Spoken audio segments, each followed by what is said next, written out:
I was talking to my friends and I heard like a lot of bang. I thought it was like someone popped a bag, but then it kept going. So I looked and then I saw a guy with the gun just running in. I passed the gym and there's blood. I just don't know. They're like lockdown, and have to run straight to the classroom. You pray that it's not your kid, that you're going to get the call that it's your kid, but then again, you don't want to hear that on anyone's kid. You don't want to be that one parent that gets that call to know that it's your kid. A New Mexico town in shock and disbelief this evening after a school shooting leaves two mid-schoolers seriously wounded. It happened around 7:30 this morning as students were gathered in the gym at Berendo Middle School getting ready to go to class. That's when a 12-year-old student armed with a shotgun walked in and wounded two of his fellow students before a teacher talked him into putting that gun down. My co-anchor News 13's Jessica Gadate is live in the field tonight where we have team coverage of the Roswell school shooting. Jess? Dean, as you can imagine, just a sad day here in Roswell, the small community of about 50,000 in southeast New Mexico, just rocked by what happened here at this middle school today. We have a number of crews spread out throughout the city that have been helping gathering interviews and witness accounts of what happened today. And of course, we'll bring you all those latest details throughout this newscast and throughout the night. Now, we expect to learn a lot more about what happened this morning here at Berendo Middle School at a press conference scheduled for 8:15 this evening. Now, as you mentioned at the top of the show, we learned at an earlier press conference that it was a 12-year-old boy who showed up at the school this morning and opened fire inside the school gym, injuring two of his fellow students. Now, News 13's Cole Miller is joining me now. He was at that press conference, and Cole, there was a lot of officials here today to explain what happened. That's right, Jessica. Everyone from the governor to the state police chief, the Roswell mayor to the school's superintendent, and they tell us the chaos erupted before students even got a chance to go to their first classes. And according to investigators, the 12-year-old gunman is a 7th grader here at Berendo Middle School. We're saddened for their injuries, and we're saddened for the hurt that it has brought to the community of Roswell. At Berendo Middle School in Roswell early this morning, officials say students were waiting to go to classes this morning at around 7:30 when that 12-year-old boy pulled out a shotgun and began firing at his peers. The school's superintendent says the whole thing lasted just 10 seconds, and it's not known how many shots were fired. We do know that an 11-year-old boy and a 13-year-old girl were hit. Both of them were airlifted to a Lubbock hospital where the boy has had surgery and is in critical condition. That little girl is in serious condition. Officials say a staff member with the school talked the boy into putting that gun down. A state police lieutenant was dropping his son off, also helped dissolve the situation. Officials say both the victims and shooter's parents are working with state police at this time. It's estimated that more than 100 teachers and students will be interviewed. State police say brave actions saved lives and that this boy's motive is unknown, that he acted alone in this shooting. I believe we have the only individual in custody right now that's responsible for this. So I want to make sure the community knows that there's really nobody else out there. Now, as you can imagine, this investigation is in the very, very early stages. Again, we're expecting another update sometime tonight. We're hoping that will be around 8 o'clock tonight. Police have not released any names in this shooting yet, the suspect or the victims. We'll send it back to Jessica here now. All right, and New Mexico State Police continue to investigate this shooting. They say detectives are working through several scenes. And Dean, we'll go ahead and go back to you in the studio. All right, Jess, thank you very much. Because of today's tragic events, classes have been canceled tomorrow for Berendo Middle School. The Roswell School District Superintendent said today he is deeply saddened about the shooting. He also commended his brave staff that confronted the gunman and protected other students and kept them from getting hurt. We come to school daily thinking that we are going to educate our kids and to leave them, and we never think that things like today will ever happen. And they do. It's just... Tom Burris said this afternoon that a staff member who suffered minor injuries in the shooting refused medical care because they wanted to stay on and make sure that the students were safe. He also says all Roswell schools go through active shooter training, which he says helped save lives today.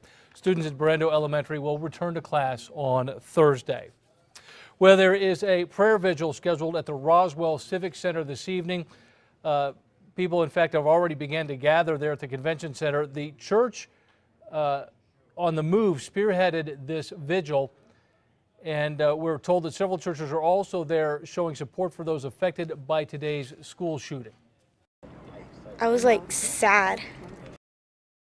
Now, that was a friend of the 11-year-old boy who was struck. We're told he went through surgery this afternoon and is in critical condition tonight.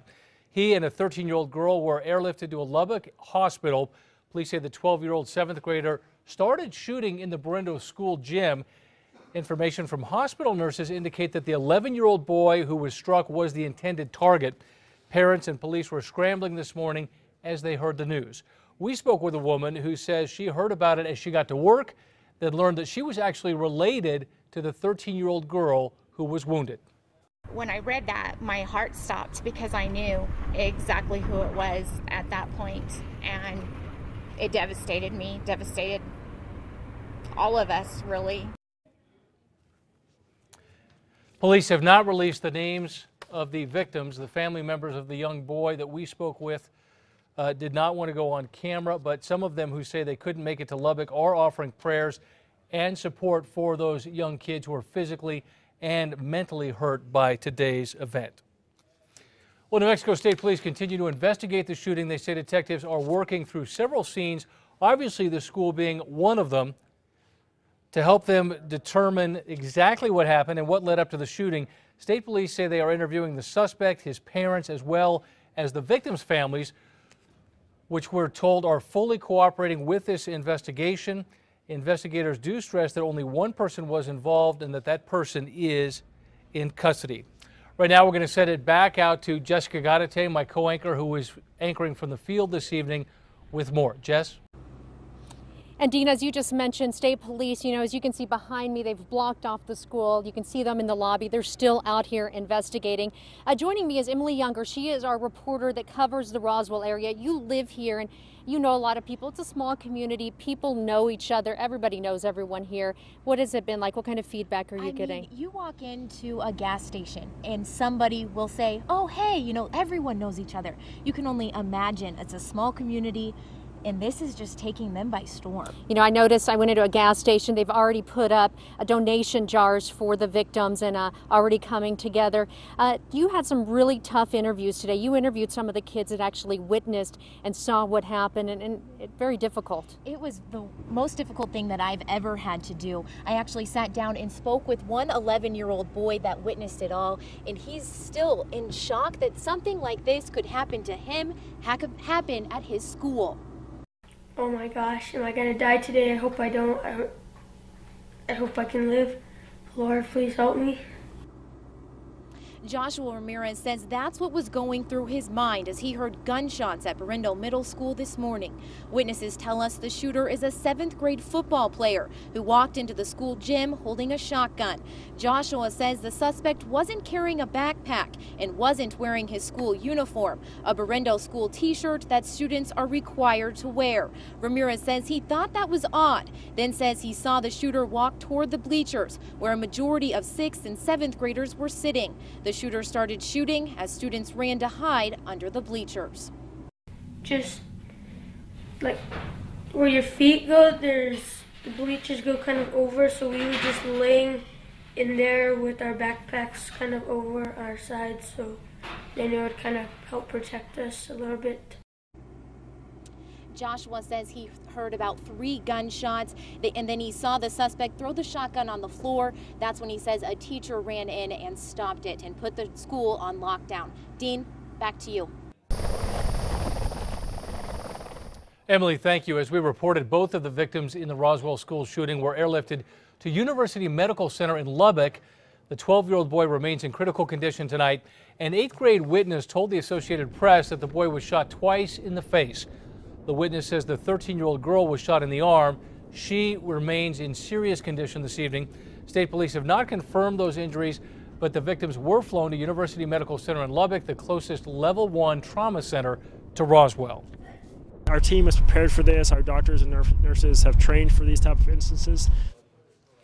Hospital officials say they have information from the nurses treating the boy that indicate he was the shooter's target.